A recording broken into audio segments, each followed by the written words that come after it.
একজন বেনামাজি একটা চোর ডাকাতের চেয়েও খারাপ। আরো কড়া করে বললে একজন বেনামাজি একটা পতিতা মেয়ের চেয়েও খারাপ। পতিতাকে যে মেয়ে টাকার বিনিময়ে নিজের দেহ বিক্রি করে এই মহিলার চেয়েও খারাপ।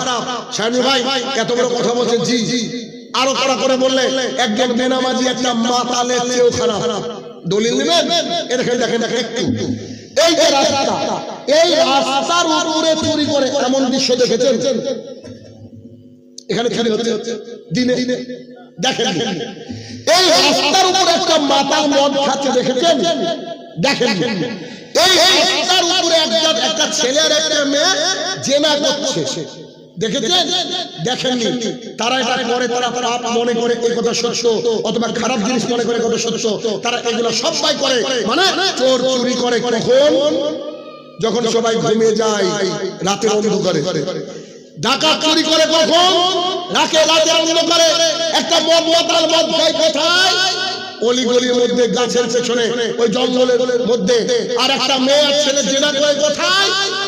কোন এক জমিতে, অথবা লুকায়িত কোনো জায়গায়, অথবা কোনো মানে আড়ালে এরকম জায়গায়। অথচ দেখেন চায়ের দোকানের পাশে মসজিদ, মসজিদে বলা আছে হাইয়া আলাস সালাহ, আর আপনি আমি চা খাচ্ছি, তাও আমরা মসজিদে যাচ্ছি না।